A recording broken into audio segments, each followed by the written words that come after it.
So there's a famous story that in the very, very difficult times back in Russia, the Rebbe asked Parsha Fagin to be his secretary. And Parsha Fagin said that he would agree, but the Rebbe has to guarantee him, give him a promise that it won't harm his hiskashrus. That, you hang around the Rebbe a lot, you start to feel like you're some kind of big shot, and you forget to be a chassid. He said that he's masking, but on the condition that it shouldn't harm. And the Rebbe promised him that. Then, after being a secretary for a while, Reb Chatzah was very uncomfortable and upset that he had no time to daven.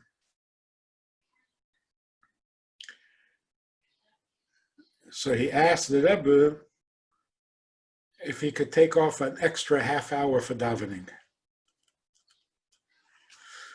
And the Rebbe started saying to him, if we don't do what we have to do, it's going to be big trouble. And then the two, the Rebbe, Friedrich Rebbe, and Chatzah were standing there crying. They were both crying that there's no time to daven.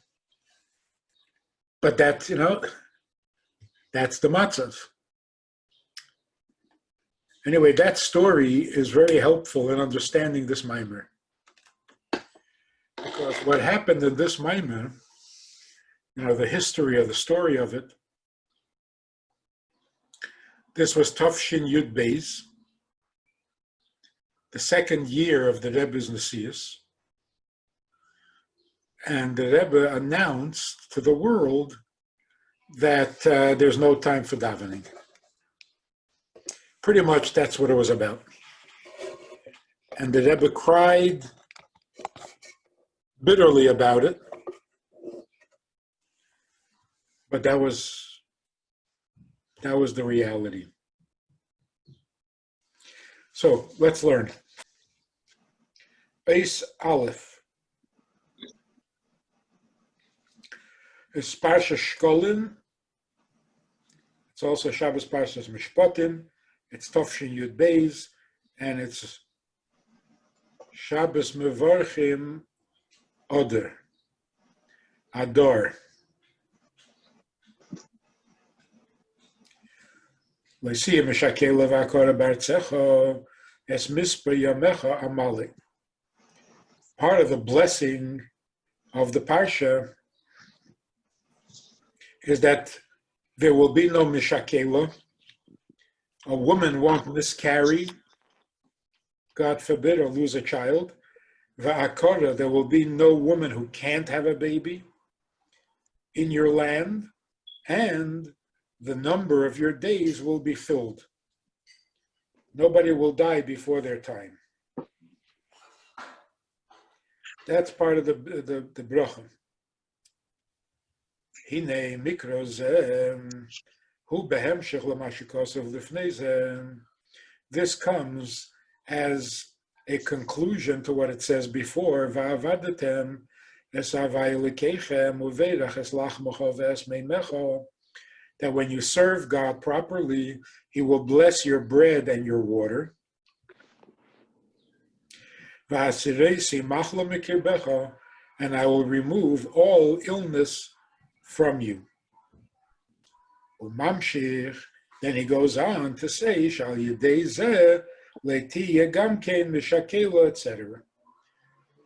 So not losing a child and not being childless is the result of the bracha, that the bread, the water will be blessed, and all illness will be removed, so that no woman will lose a child and no woman will be childless. So we see that in this bracha we have haftocha al gimel ha'inyanim the bona chayu mezena. The bracha is in the three essential areas of children, health, and food.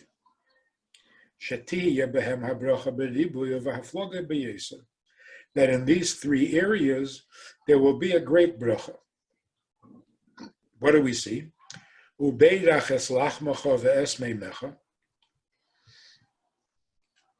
is a bracha for food. You'll have what to eat. Umadgish bekasuv. Ubeidach. It's not only that you will have bread and water, but that the bread and the water will be blessed. Hainu, that means not only will you have enough food to satisfy your need, but beyond that, there will be a blessing in your food and drink. Blessing meaning way beyond what you need. Mezena revicha, plenty of food. Then mamshech b'negei l'chayeh. Then he goes on to speak about being healthy when he says, "V'hasiresi machla mikirbecha," I will remove all illness from you. So that just sounds like you'll be healthy. Where's the big bracha? So v'yisera mizeh, not only will you not be sick, but es misper yomecha amale shehu inyan arichas yomim, that you will have the full length of life, and that is arichas yomim. So you will be healthy and you will live long in your healthy state. And the third thing with children, what is the bracha in children? Here he says, you will not, God forbid, lose a child, and you will not be without a child. Shazuhi habracha deleidas banim. That's a bracha for the birth of children. The birth of children means not the akara. Akara is someone who can't have children. So first of all, you will have, children will be born. And then, v'hakim shalahem, and the children that will be born will be healthy. Because they will not be mishakela, they will not be lost, miscarried, or not live long. So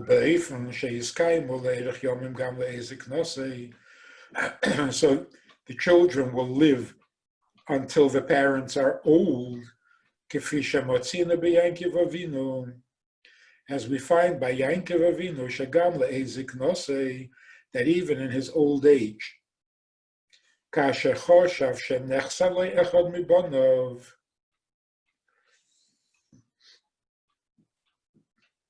when he thought that he had lost a child, it's talking about Yosef, Omar va'ani kasha sikalti.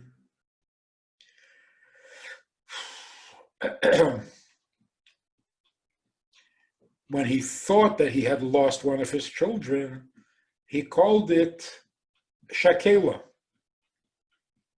He called it like a miscarriage. So you see that even if you lose a child when you're old, it's called shakela. It's called a miscarriage. So what does it mean that there shouldn't be a miscarriage? It means that children should live long even when their parents are old.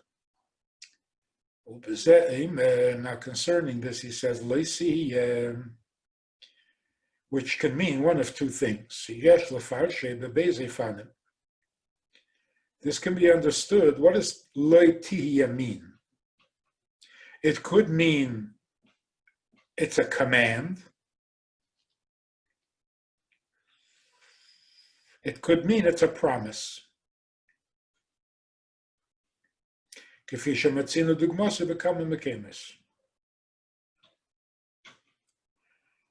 Hainu, tzivui, it can either mean a commandment,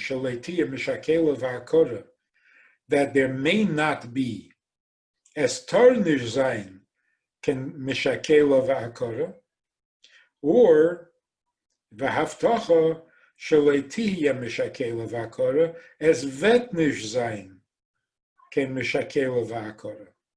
Hainu shakasher odameis atolibei. When a person does whatever he needs to do to guarantee shaletiya mishakela v'akora, when you do what you need to do, azai gam maftichi HaKadosh Baruch Hu, then you have God's promise, shaletiya mishakela v'akora. What can you do? V'hatnai l'kol zehu, kefi shemagdim b'kosov. The condition is what it says at the beginning of the pasuk. V'avadetem es havaya l'keichem.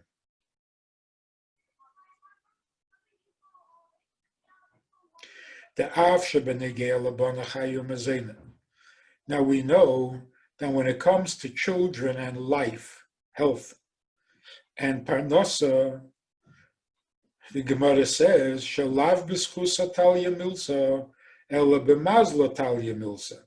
Why is one person rich and another person is poor? It has nothing to do with what you deserve. The rich man doesn't deserve to be rich, and the poor man doesn't deserve to be poor.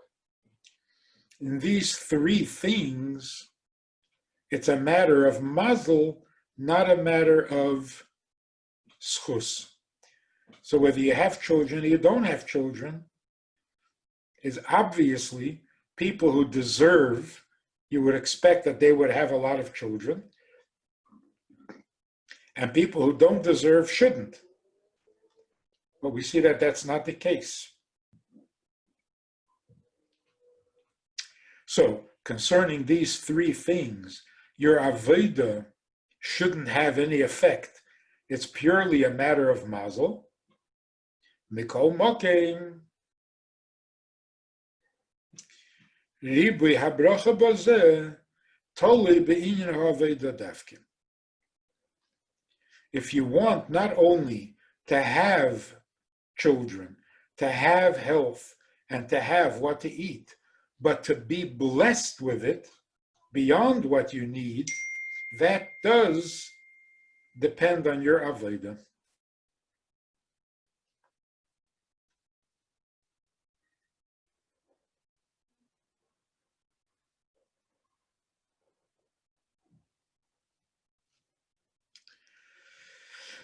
So we need to understand mahu inyan ha'avodah. What is this avodah?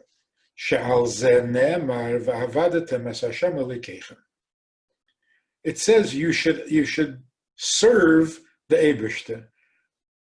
But what is this service? It seems to be something different than mitzvahs, because each mitzvah is its own. There's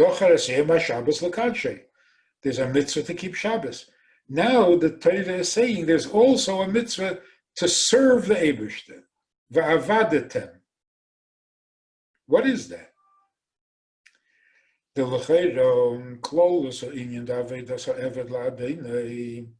What does it mean to serve the Eibishter?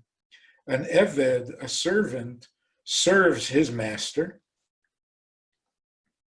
but that should be only in the physical world. Eved va'odein lemata. Why? Sheha'eved yochol lehisif shleimus eitzel ha'odein. Because in the physical, a servant can do services for the master.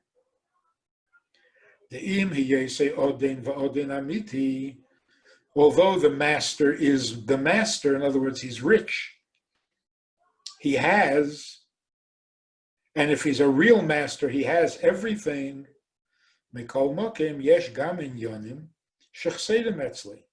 you're talking about a human being, there is still something that the Odin, that the master needs.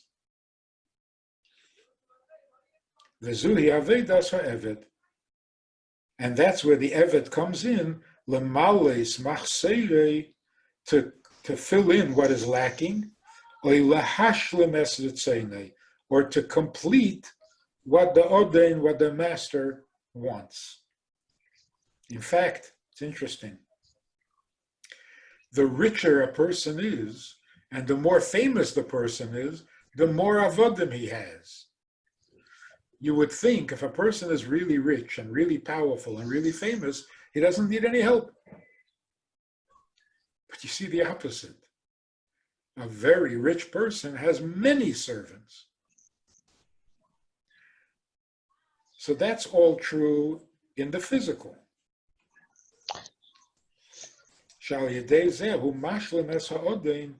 That by serving and doing for the odin, for the master, what is lacking, he completes the odin.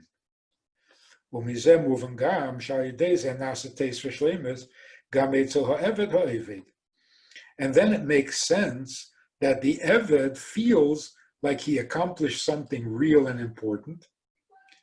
So it's even possible that the Eved doesn't need to be paid. It's Shaloi al Menas L'Kabel Pras.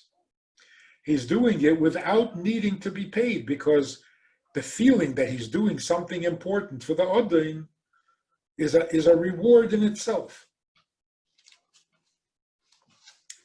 Aval l'maylo, then when it comes to the Eibishter, even she'ihu shleimusa d'koilo, since he is perfect, the most perfect, einei muvan, so we need to understand eich shayich shon inyan ha'aveda. How can you serve him when he is perfect? So obviously, the Maimer, the Rebbe is not asking, how can you keep Shabbos? How can you put on tefillin? You can keep Shabbos, you can put on tefillin. That's not a kasha. The kasha is, what does it mean to serve the Eibishter? So when you keep Shabbos and you put on tefillin, when you do the mitzvah, in what way does that serve him?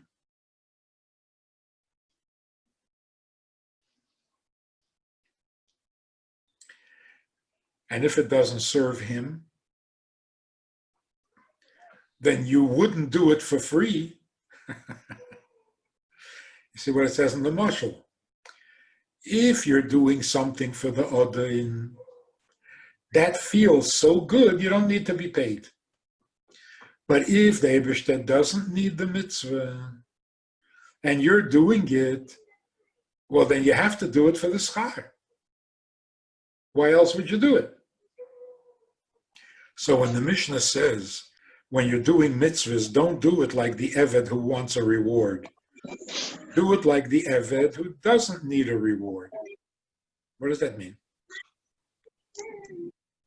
It means the Eved who doesn't need a reward is content knowing that he did something for the Odin. That's a pleasure. But if you can't do anything for the Eibishter, so what does it mean, don't do the mitzvah for the reward? Then why?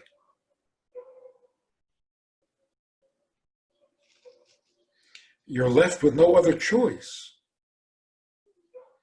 And that's why you see that so many Jews are absolutely convinced that the only reason to do a mitzvah is for the reward. In fact, that's why the mitzvah was given in the first place, just for your benefit and your reward.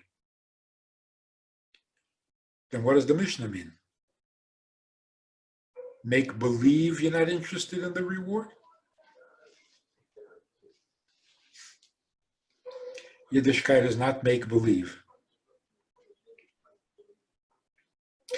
Okay, that's one kasha. The second kasha is gam tzarich la'avin. We also need to understand another problem. Shebe'inyin zeh matzinu stives b'divrei Chazal. We find in the Gemara contradictory statements. L'pa'amim matzinu she'inyin ha'aveda einei negeya l'mayla. We find actually statements that seem to be saying that the Eibishter does not need your avodah. Kedisa b'medrash, the Medrash says, V'chi ichpas leil HaKadosh Baruch Hu lemi shesheichet min hatzavar mi shesheichet min ha'erif. The mitzvah is that you have to shecht an animal in order for it to be kosher, and you have to shecht it from the front of the neck, not from the back of the neck. So the Medrash asks, does it make a difference to the Eibishter? He really cares whether you shecht from the front or the back. Ella. So why then does he tell you to shecht from the front and not from the back? Leinitnu ha-mitzvahs ella l'tzarev behemes habriyos. The mitzvahs were given in order to improve, to perfect the people, the briyos. The word tzaref means to perfect, like when you purify gold or silver, you put it over a fire and you burn off the non-precious. And then you have pure silver, pure gold. So the mitzvahs are there to make the person who does the mitzvah pure, perfect. Hainu shekol inyan ha-mitzvahs.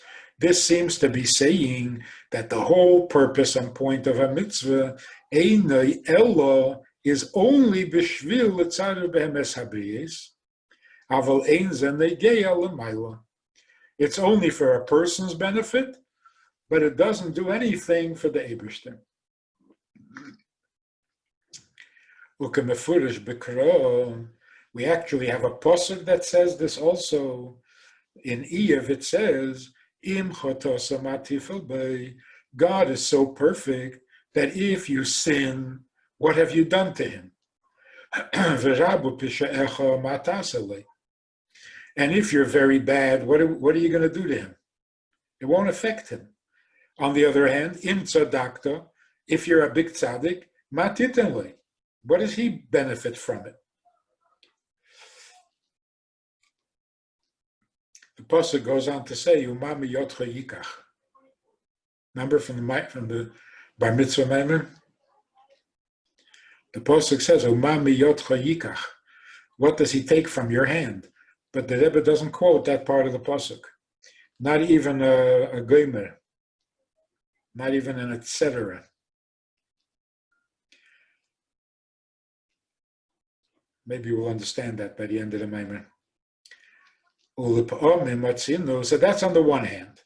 Seems to be saying that the Eibishter is not affected by whether you do or you don't do the mitzvahs. On the other hand, sometimes we find that what a person does have an effect by the Eibishter, k'de'isa b'medrash, as the Medrash says on the pasuk, "Ve'ato yigdal no koyach adnai," and now the strength of the Eibishter should be increased. What does this mean? Moshe Rabbeinu is saying, like a tefillah, like a prayer, that the Eibishter's strength should be increased. So the Medrash says, "Shal yedei kiyum ha'Torah mitzvahs," that by doing the Torah and mitzvahs, na'aseh inyan the hagdola b'shem adnai, that this causes an increase, a growth in the name Adnai by the Eibishter. V'chein matzinu shal yedei heder ha'aveda. We also find that when you don't do mitzvahs, you don't do aveda, then chalishas kiviyachol, it causes a weakness in the Eibishter. L'mayla. Kedisa b'medrash al pasuk tzur yoladet choteshi. The pasuk is saying that the source from which you're born, teshi, you have weakened by sinning. The bisman she'en Yisrael esim l'tzeinei shel mokeim, that when Yidden are not doing what the Eibishter wants, Hainu heder kiyamatero mitzvahs, which means that you're not doing mitzvahs, that causes matishin kaviyochel kayach gdula shel maila. You weaken the Eibishter's strength. So, what is it? Is the Aveda for the Eibishter's benefit or not? So we have two kashas. The first one is, how can you do something for the Eibishter if he already has everything and he's perfect? Yet the Torah says befeirish, v'avadata es Hashem elikecha. Not only do the mitzvah, like keep Shabbos, put on tefillin, but serve the Eibishter. But how can you serve him if he's perfect? And the second kasha is, sometimes the Medrash seems to be saying that you can't affect the Eibishter, and the Pasuk also, and sometimes there's a Medrash that says that you do affect the Eibishter, and that's also based on the Pasuk.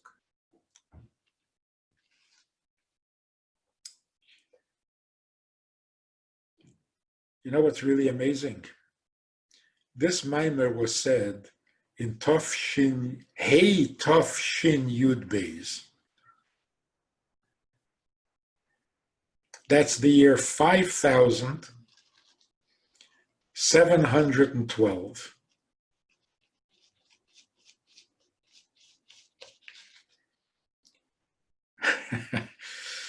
The Torah was given 3,000 years earlier. How is it even possible that this question wasn't asked for 3,000 years?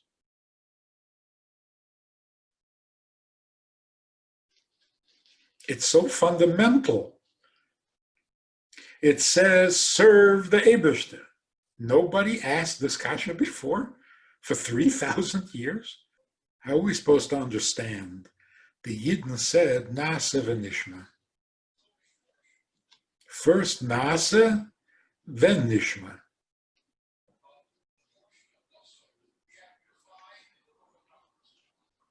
When they said that, what were they thinking? This is good for us, so Nase, and who cares? As long as it's good for us, we'll do. Even before Nishma, of course we'll do it. If it's good for me, of course I'm doing it. Was that what caused Nase v'Nishma? The Nase before the Nishma? Or was it the opposite? The Eibishter is asking, then of course Nase.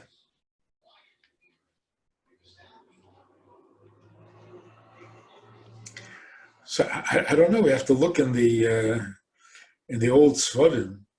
How can it be that 3,000 years later this question is asked? Either the answer should have been given a long time ago, or how come it wasn't asked before? Okay, let's see what it says. Acho inyan hu.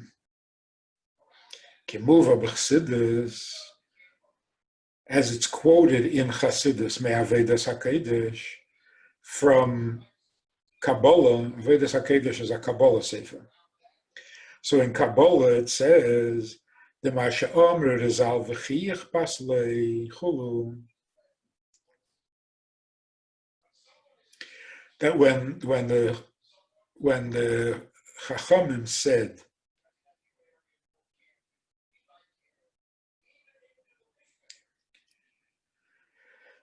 does it really matter to the Eibishter whether you shecht from the front or the back? Just a little off the topic for a second. What is Razal?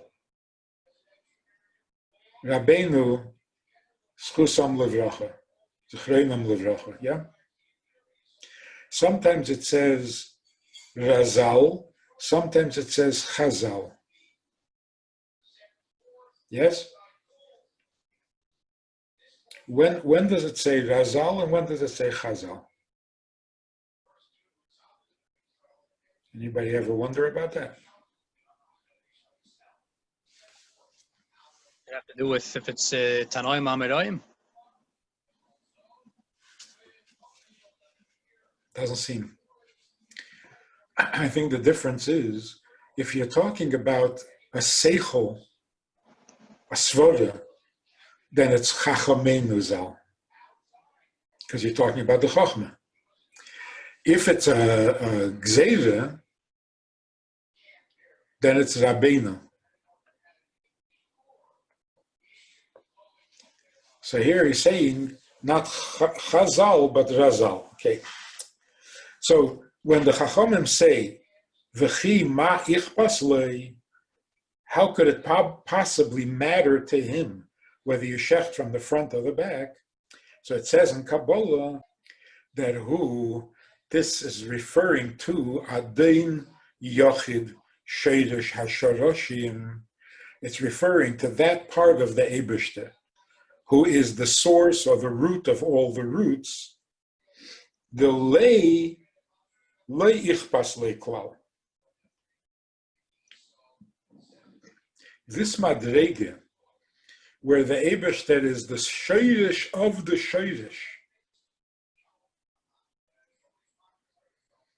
Adain Yochid, in other words, a very, very high level, there, in that very high level, Loi ichpas lei klal, there, it doesn't matter to him whether you shecht from the front or the back. V'omnam, however, l'tzeirech hakoved, lahashpia al haroshim ho'elyenim, liyached reish hamachshava b'seifa, but the kavana of connecting the highest level to the lowest level, like Seif Maise b'machshava tchila, for that purpose, tzorech gomer for that purpose, then it is important to him. It does make a difference to him whether you shecht from the front or from the back. Hainu. So the Rebbe explains, what does this mean? That on the level of Adain Yochid, who is not the Sheidish of the world, he is the Sheidish of the Sheidish. There, ein inyan ha'aveda negeya klal. There, what a human being does, you serve the Eibishter, you don't serve the Eibishter, makes no difference. Where does it make a difference? When the Eibishter gets involved in Seder Ishtalshelus, where does Seder Ishtalshelus begin? It begins mebechinas hachachma, from the madrege of chachma, the Eibishter's chachma. Shehi reishis ha'ishtalshelus, that's where Ishtalshelus begins. The chachma hi reishis, right? Chachma is called reishis. Like, for example, reishis chachma, yiras Hashem. So reishis is chachma, chachma is reishis. It's the beginning of the Seder Ishtalshelus, the first link in the long chain. So on that madrege, the gam l'mayla mizeh, including the madrege above chachma, which is, what's before chachma? The bechinas keser. What is higher than chachma? What's higher than the brain? The crown that sits on the brain, on the head. That's keser. Hainu bebechinas hatachtene shabo. But in the crown, only the lower part of the crown is considered part of Ishtalshelus. And that is bechinas arich, the level called arich, shehi sheidish hane'etzolim, which is It's not the chain, but it is the origins, the root of the chain. Over there, in those madreges, negeya inyan ho'aveda. Mash'ein ken bebechinas atik, whereas the higher level of keser, like physically, the part of the crown that doesn't touch the head, that's the higher part of the crown. That's called atik yemen, which is pnimius hakeser, the deeper and the higher level of keser. There, the aveda does not make a difference. So we have an explanation in Kabbalah that resolves our question: does the mitzvah, does the aveda affect the Eibishter or not? The answer is, on the lower levels, yes. In the higher levels, no. Does this make any sense?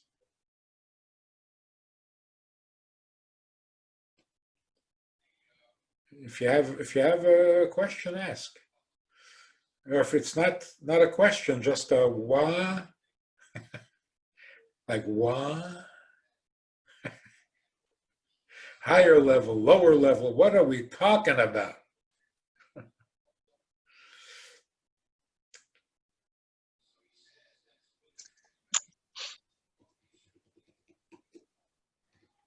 The question is like this. The Eibishter gives us mitzvahs. Is it because he needs the mitzvah, or because the creation of the world, in order for the creation of the world to be successful, you need mitzvahs?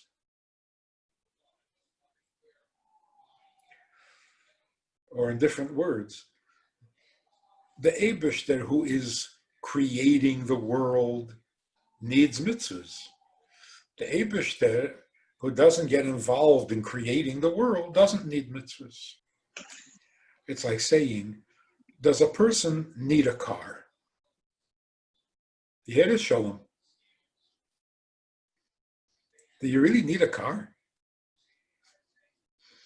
The answer is yes and no. If I need to go somewhere, then I need a car. But if I'm not going anywhere, I don't need a car. So what's the answer? A person needs a car or not? To be a human being, you don't need a car.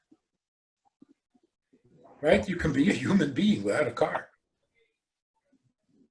But if you're traveling, if you're a traveler, to travel, you need a car. So the Eibishter himself, what does he need mitzvahs for? Shecht from the front, shecht from the back, don't shecht at all, who cares? But once the Eibishter creates a world, and he created the cow, and he tells you have to shecht the cow, now it does make a difference to him whether you shecht it from the front or from the back. So there's really no kasha. It can be both. For himself, he doesn't need it. But as part of the rules of creation, he does need it.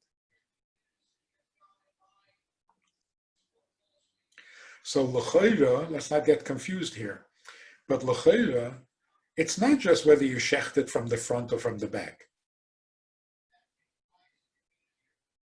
Does he care whether you shecht it at all? If you eat it without shechting it, that does matter. If you eat it alive, does that matter? If you shecht a chazer, does that matter? So why is he asking it or saying it only about shechting from the front or from the back? Why doesn't he say b'chlal? Whether you're eating cow or chazer, whether you're eating it alive, eva menachai, not menachai, none of that should matter.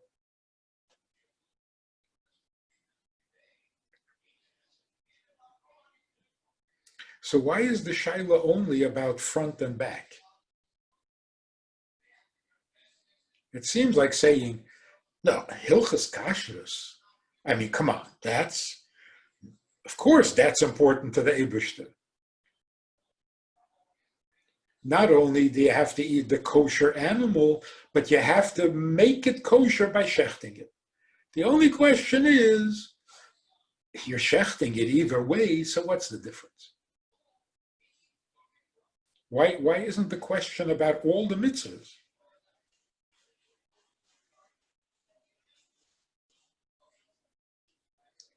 V'chi ichpas lei, does it make a difference to the Eibishter whether there is a cow or there is no cow? He's not asking that. So let's see if we understand it. So the Kabbalah says, this is not the Rebbe's answer. It's not Chassidus. This is Kabbalah. Kabbalah says, on the lower levels it matters. The higher you go, the less it matters. Where's the cutoff? Yitzchak? Where is the cutoff? The cutoff is in Keser. The lower part of Keser is concerned. The higher part of Keser is already not concerned. What about the Madregas higher than Keser? For sure not. For sure not. But why does it make a difference to the lower level of Kesser or the higher level of Kesser, and how can we relate to that? Like, what is the difference? Like, Kesser is already very, very high. So what's the difference between the lower level and the higher level? A Keser is not part of your body. And therefore, what your body does shouldn't matter to the Keser.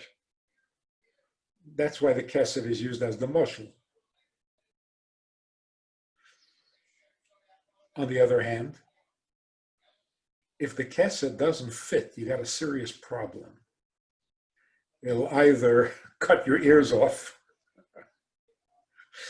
or it'll sit on the top of your head, and every time you move your head, it'll fall off. So the bottom part of the Keser has to fit your head.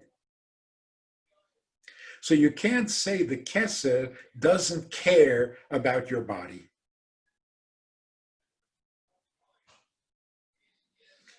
But only the bottom part of the Keser. The top, the fancy, beautiful, whatever, any head, it doesn't make a difference.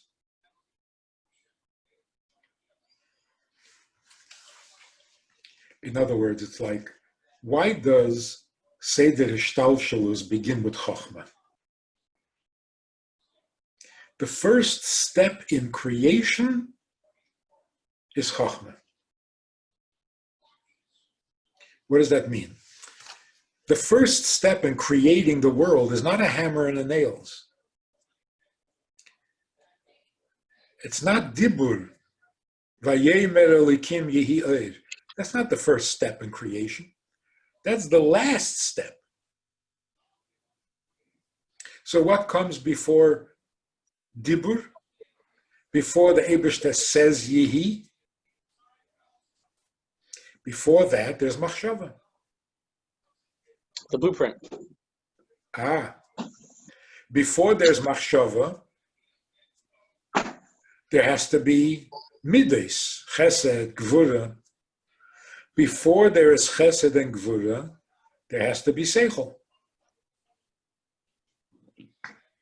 The first level of Seichel is Chachma. In other words, the beginning of creation is Chachma.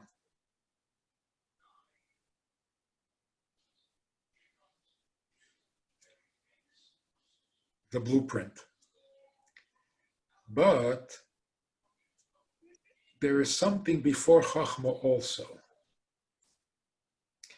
Before you have a plan for creation or any project, before you have the blueprint for the building you're going to build, you first have to have a rotzen. The rotzen is not the beginning of the project, but it's the reason for the project. The lower part of Keser is rotzen. So the rotzen for creation can already be affected by creation. Because if it doesn't turn out the way the rotzen wants, then the rotzen suffers. So the rotzen is affected. But you see, it's not the Eibishter's rotzen. It's the rotzen of creation. The Eibishter doesn't want the mitzvah for himself. He wants the mitzvah for creation. So the rotzen for creation is going to be affected by how the creation behaves. But above rotzen, the creation has no effect at all. Makes sense, Yitzchak? Yeah. Yes, or maybe.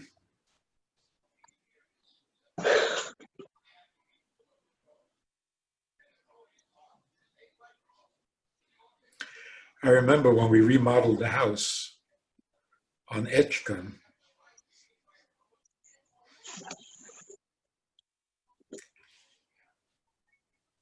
the big dining room, had a slanted ceiling. It was awesome because it was very slanted, very steep. But I asked them to put in insulation because there was no insulation. In order to put in insulation, they lowered the ceiling, and it wasn't as awesome. And it bothered me for a long time. That's not my rotzen. That's not the house I wanted. I wanted a house with a very steep. So the rotzen of a project is, of course, going to be affected by how the project turns out. So you can't say the Eibishter created a world and he doesn't care. I mean, he doesn't care. He created the world.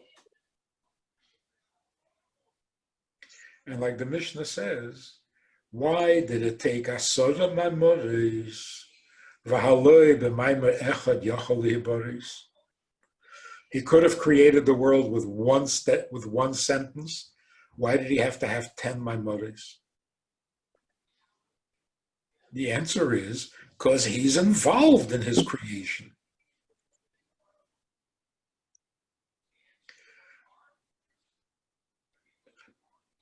But which part of him is involved in creation? The seichel, because every project has to have seichel. The midas, because that is the creation. He created chesed, he created gvura. And then the tools. What are the tools of creation? Machshava, dibur, maaseh. So vayemer elikim, and vayar elikim es kol asher osa. So the tools of creation are the bottom, the two lower levushim, dibur and maaseh. And machshava, seif maaseh v'machshava tchila. But the part of the Eibishter that is not involved in the creation is not affected by the creation. Makes sense.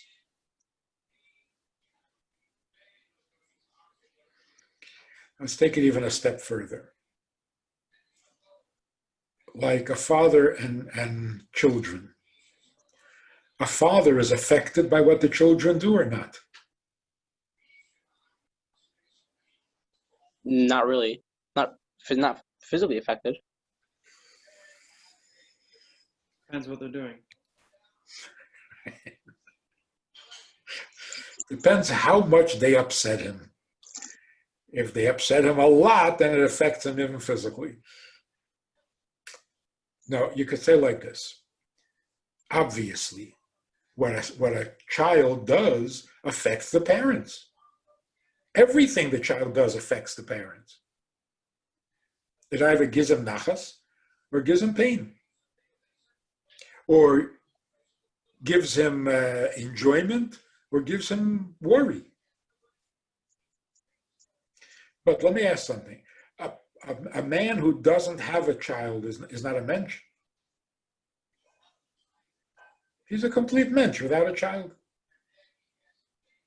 In other words, a human being doesn't have to be a father. There's a part of a human being that doesn't have to be a father. But when he is a father, then everything the child does and says and thinks affects him. So you could break it down to, before he was a father, he had no problems. Yeah, once you become a father, now you got problems. Tsar Gidel Bonim. It's the same thing with the Eibishter. Before he creates the world, he doesn't need anything. Once he creates the world, well, now the world better turn out good. So now it does matter.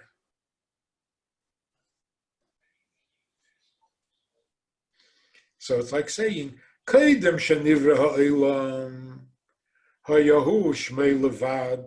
He didn't need anything, nothing mattered. But because he created the world, and he likes his creation, now it matters to him. If you destroy his creation, or if you perfect his creation. That's what the Kabbalah seems to be saying. Now let's see what Chassidus says. Ubir ha'inyan, right? You got this base? 3 lines from the bottom. Ubir ha'inyan. Now, the way Chassidus explains this, שבסדר השתלשלוס נגיע עניין העבודה הן בהכלים והן בהארץ.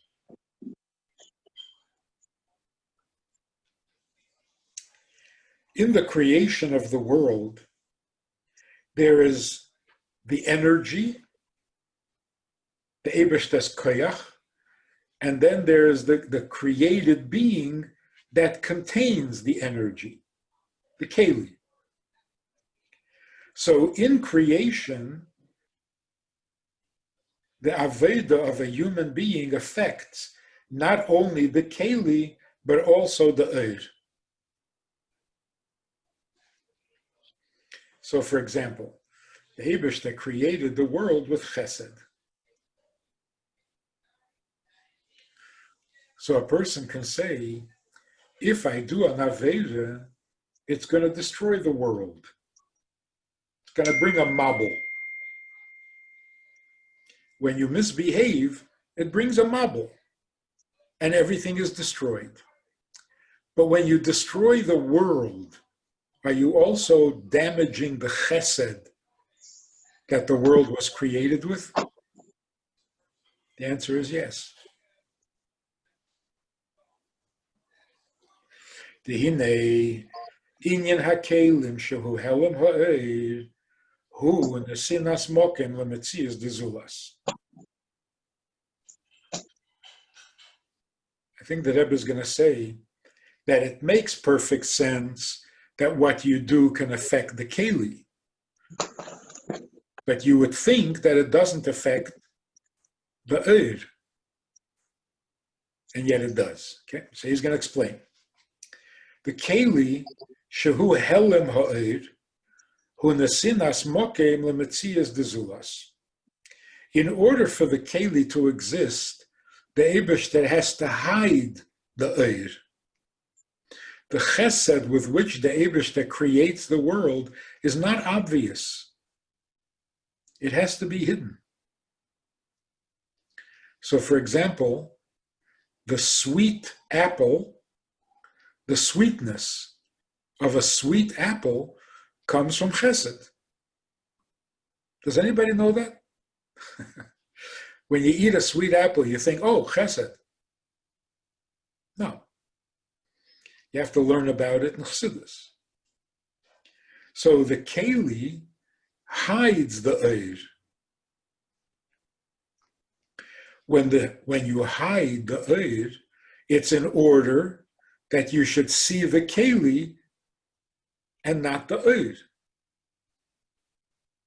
If all you could see is eir, there would be no physical world. So you hide the chesed, so all you see is an apple. If the Eibishter wants you to see the apple, then how can you say the apple is not important?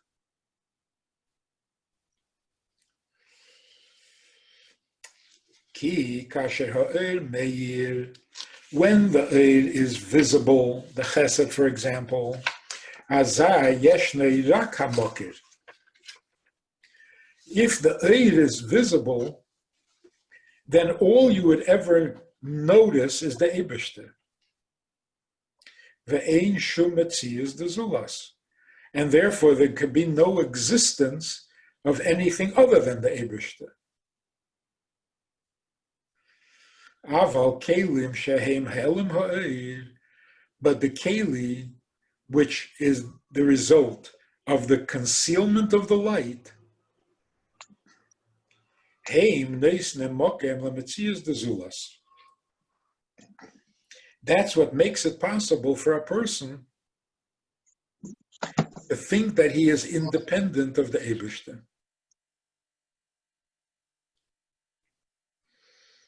Va'ad sheberibe yishtalshalus neshava mehem bechinas nevroyim. When the keli blocks out the light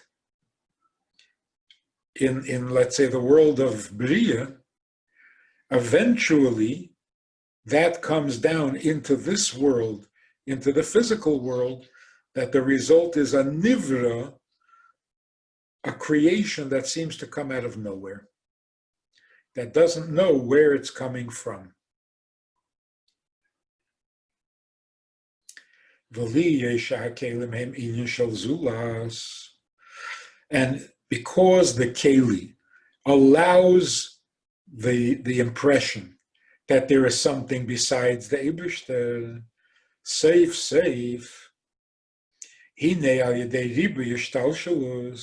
So if you take that through the chain of levels, and that will result in the creation of physical beings, lochein, bebechinas hakelim negeya inyan avedas hanevroyim.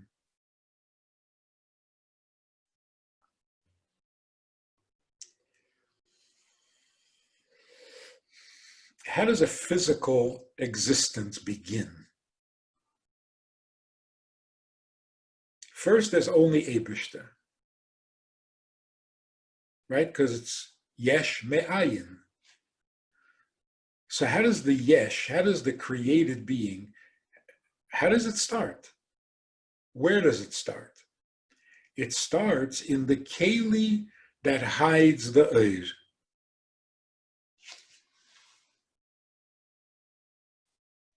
Did I have a question? Does ayin mean nothing or beyond? Something that we can't understand. Something we can't understand. Uh-huh. So in the keli, the aveda of the person has an effect. V'hainu shal yedei heder ha'aveda nase pegam behakeli. So imagine, the Eibishter hides his light. tzimtzum. Why? So that the physical lower world can exist.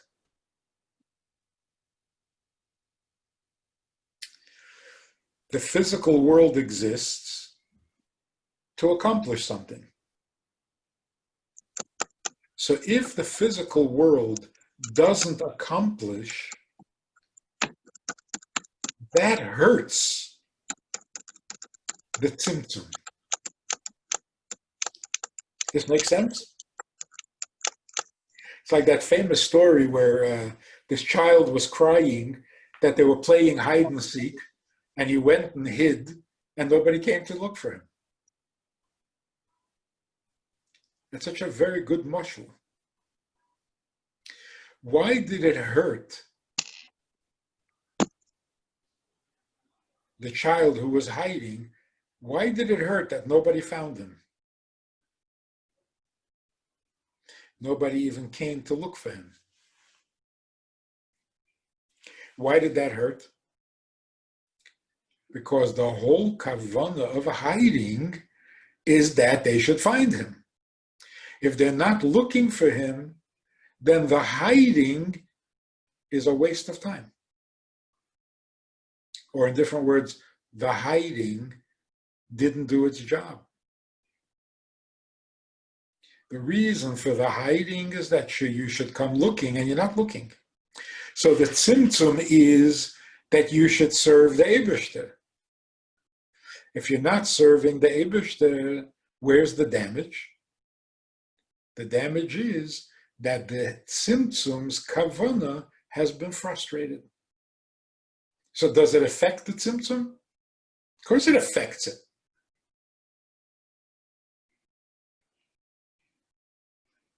Make sense?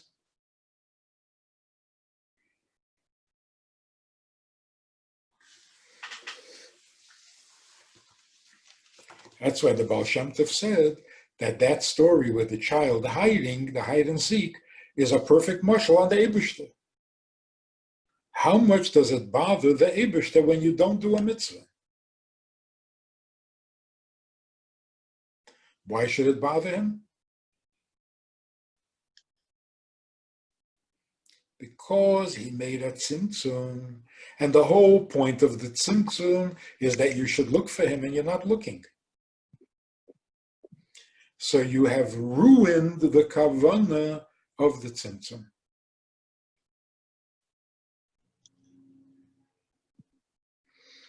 And incidentally, the tzimtzum is painful to the Eibishter.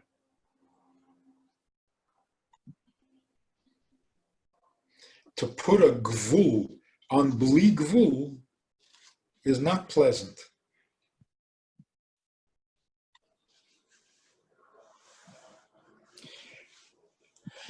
So that's why what we do affects the Eibishter, but only in the level where there is a keli. In other words, after the tzimtzum. That's for sure. V'lo. But what's more, shagam b'ha'eir, in the eir within the keli, negeya inyan ha'aveda, what you do affects that too. The hine av sheheder ha'aveda pegim, rak b'ha'kelim v'lei b'ha'eir.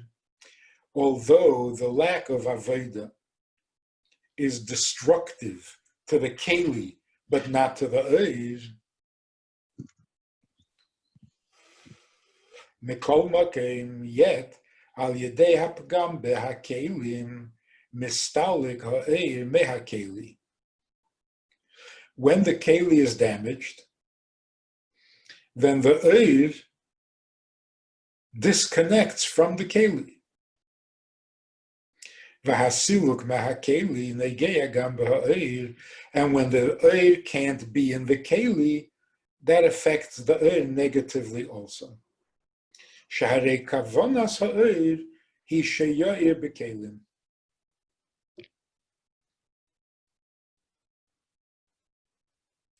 in the mashal,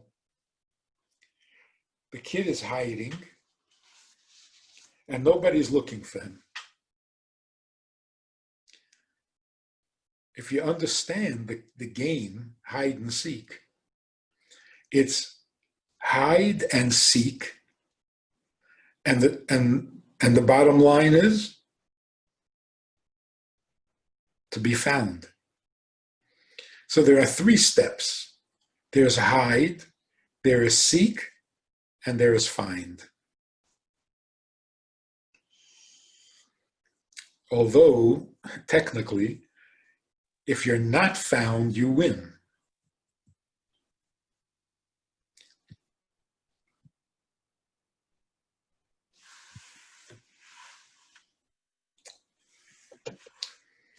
But that's only b'chatzenius. Imagine a kid goes and hides, and people seek and search, and they can't find him. That's not a good ending. They are missing. Who can eat in a time like this?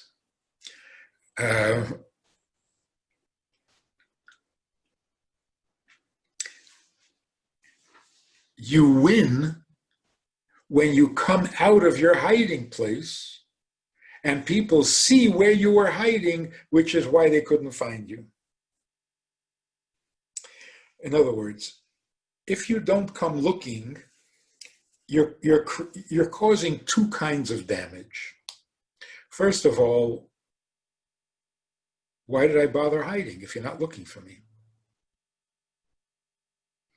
Secondly, the reason I was hiding and the reason that you should look for me is I should be found.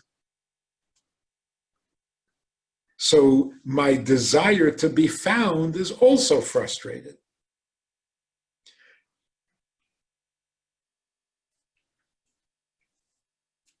So the Eibishter hides, and he wants us to look for him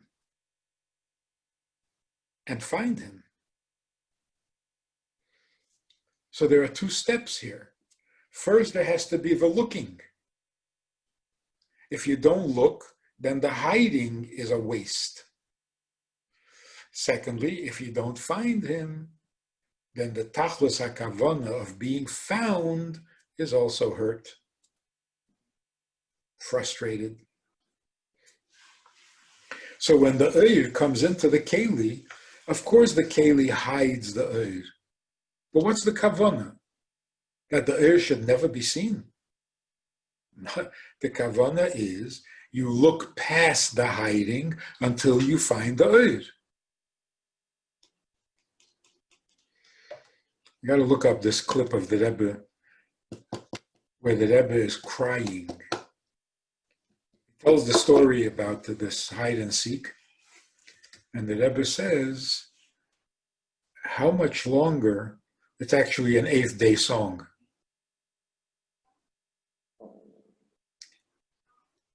The Rebbe started crying that it's going on already too long. The Eibishter hides, and he wants the Yidden to look for him, to search. And the Rebbe said, Zunte gesucht, Monte gesucht. He was crying. Like, how much are you supposed to search? One day, another day, another day. And then the Rebbe said, Viful ashir mater nidden. There's got to be a limit to how much you're going to stress and demand that the search should go on and on and on. So which song is it? Viful ashir mater nidden?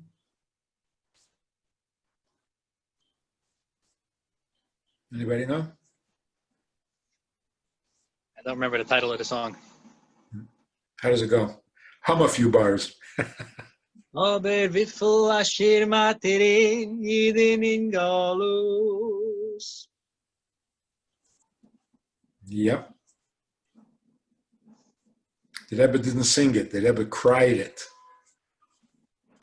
So the kavana of the hiding is frustrated if you don't search. And the tachlis hakavana of being found is also frustrated. And that's in the Eir, not in the Keli. The Eir wants to be found.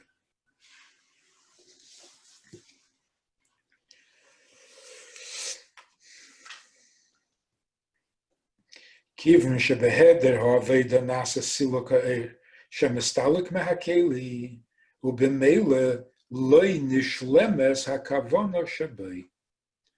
The result is that even the kavana for which the Eir is hiding, that's also not fulfilled. What's even more than this, this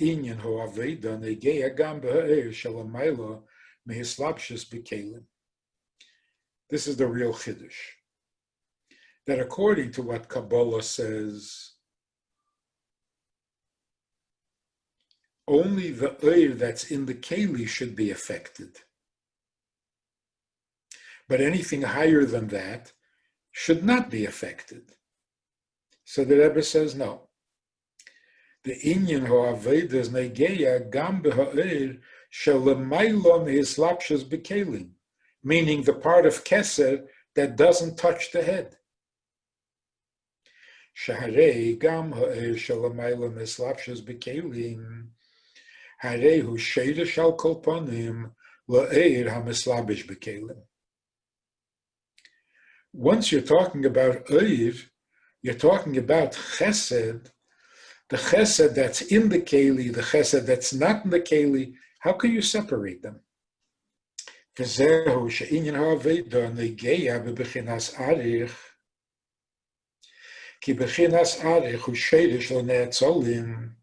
level of Arich, even though it's not part of the Hishtalshalus, not part of the chain, yet it is affected because it's the Shadish.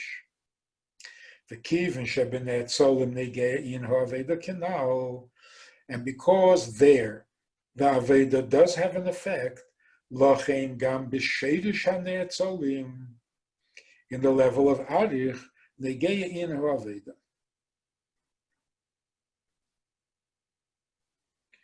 V'rak bebechinas atik.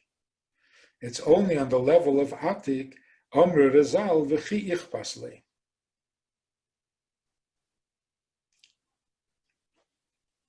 So he hasn't introduced the chiddush yet. In the level of atik, the part of the crown that doesn't touch the head, concerning that, the Razal say it doesn't matter to the Eibishter. Ki bechinas atik hu adein yochid sheirish hasharoshim. Sheirish hasharoshim dafke, v'loi sheirish hanetzolim.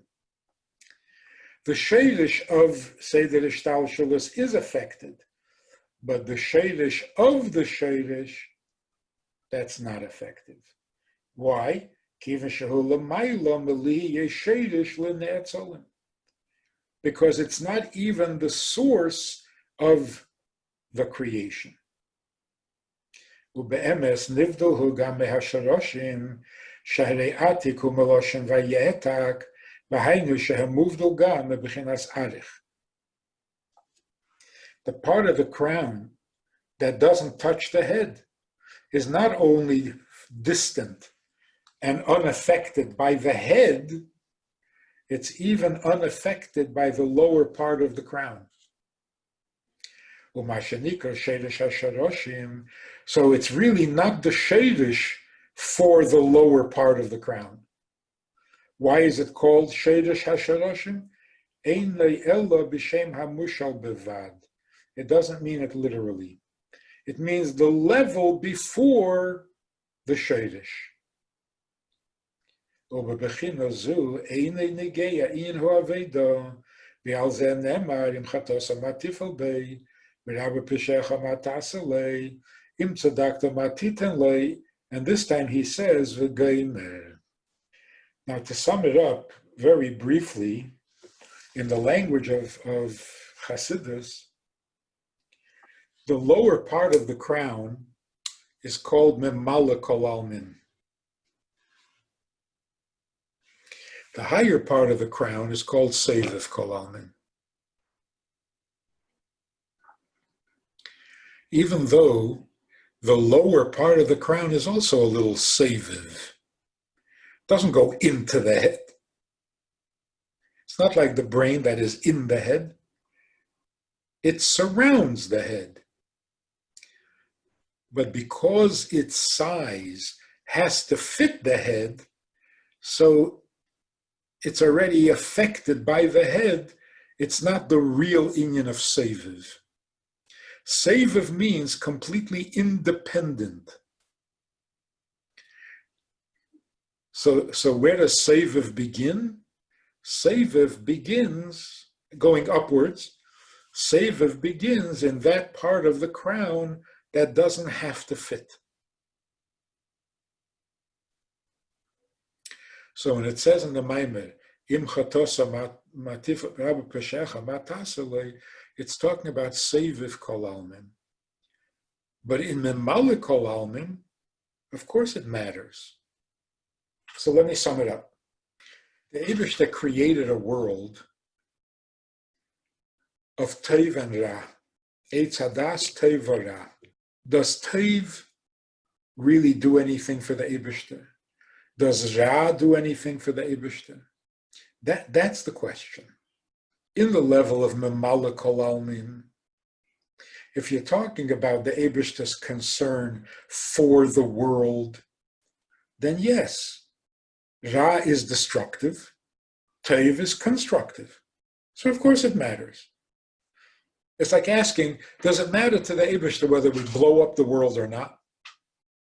Of course it matters. He wants the world to be good. He wants the world to be healthy. He wants the world to be pure. He doesn't want it destroyed. That's in the memala kol almin. Seviv kol almin, that means that the condition of the world is not important. So Teiv is not Teiv and Ra is not Ra.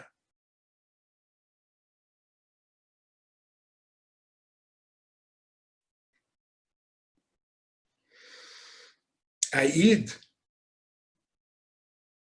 and an Esav, Yaakov and Esav. Yaakov is not better, Esav is not worse. They're twins, same thing. In other words, you don't impress the Eibishter by being good, and you don't impress the Eibishter by being bad. Because Teiv Ra, that's part of creation. That's important to memala kol almin. To seviv kol almin is not negeh. Tefillin is Teiv or Ra. Putting on tefillin is Teiv. Not putting on tefillin is Ra. In seviv kol almin, im chatosa ma tifel bei. So what if it's Ra? Seviv kol almin is not affected by Ra. And putting on tefillin is Teiv. So what? Teiv is not important in seviv kol almin. Does that mean that tefillin are not important? Hey, we didn't say that.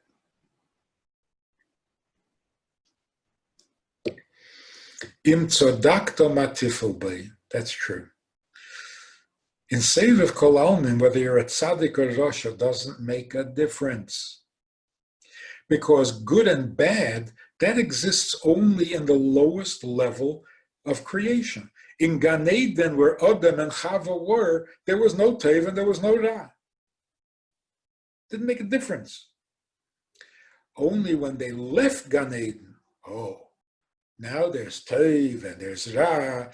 Teiv is very good. For that you get rewarded. Ra is very bad. For that you get punished. Yeah, in the world outside of Gan Eden, yeah. But in the world of Gan Eden, there's no Teiv and there's no Ra.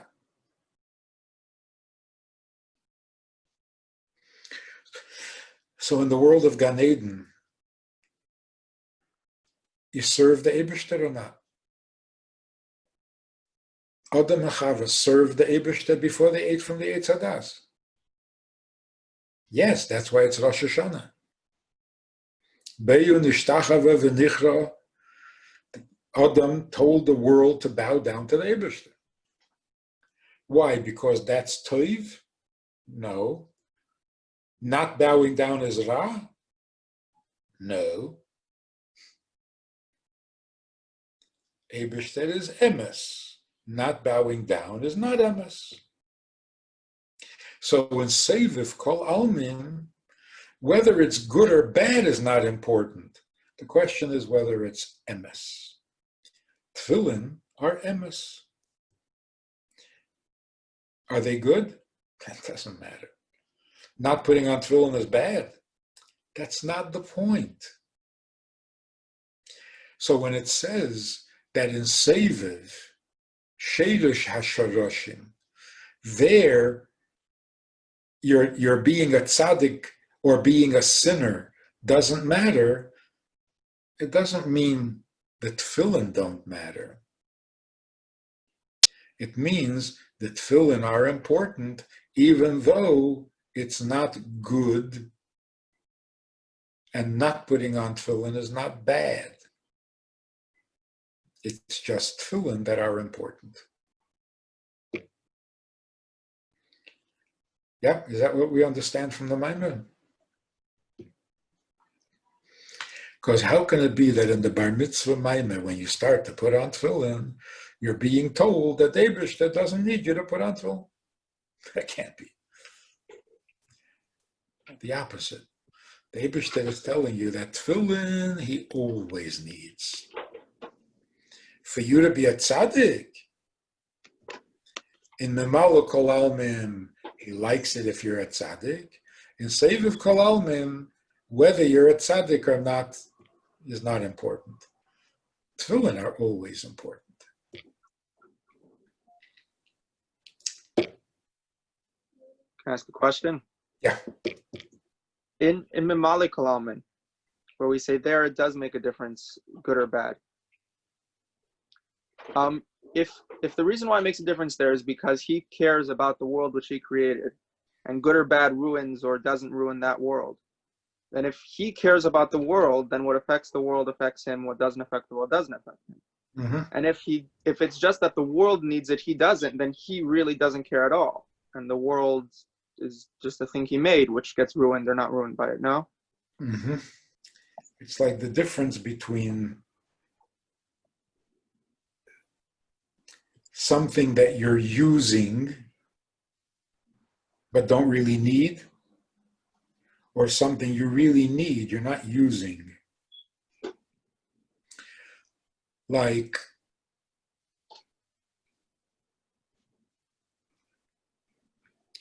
you don't really need a servant, you just need your lunch delivered. So do you need a servant? Well, if you want your lunch delivered, you need a servant. If you don't want lunch, you don't need servants. In other words, if you're using one thing to get another thing, so do you want a servant or not? Well, yeah, yeah. Do I really want a servant? No, I just want the meal. That's the difference between Memalo Kol Almin and Seviv Kol Almin. In Memalo Kol Almin, you're using one thing to get to another. It's like you created Ra in order to increase the Teiv. So do you really want Ra? Not really. Do you really want Teiv? Teiv helps the world get to where the Eibishter wants it to be. So do you really need the Teiv? You need what it will bring. But when it comes to tefillin, the Eibishter needs tefillin in order to what? Nothing.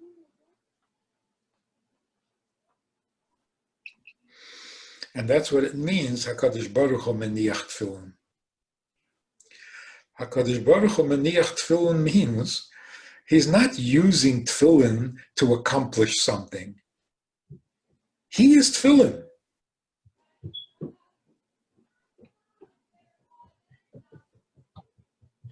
You know, in the olden days, men wore tefillin all day. It wasn't you put it on for davening, you take it off. So when you say HaKadosh Baruch Hu meniach tefillin, it's not like he puts them on in the morning and takes them off after davening. It means the Eibishter meniach tefillin, and it stays forever. So he's always wearing tefillin.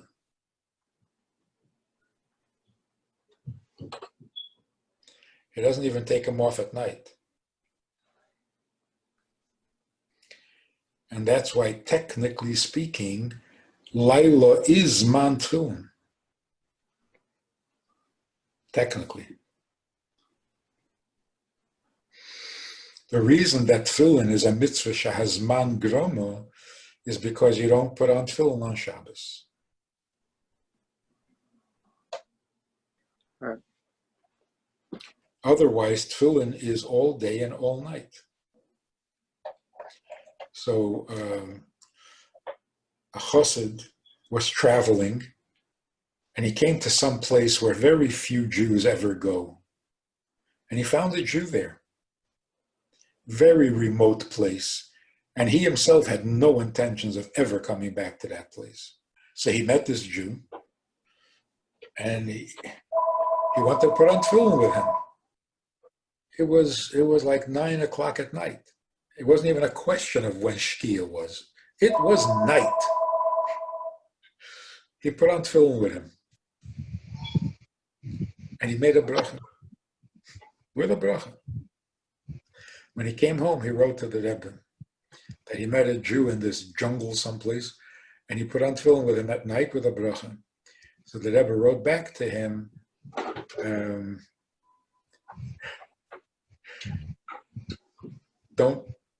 don't start a new custom. It's halacha ve'ein moedim kain. So don't advertise it. So you didn't say it was wrong. It's an aveda. It's not an aveda to put on tefillin at night. It's a gzeira at night. You're not going to be careful, and you're going to be be mevazeh the tefillin. You'll fall asleep in them, whatever. But it is man tefillin. Anyway, I must go to the next call. Town or country? Okay. Thank you, Tati. To be continued. Yes, to be determined. Next, share. Thank everybody for coming, and I will be in touch with everybody about the follow-up. Seid gesund. Thank you so much.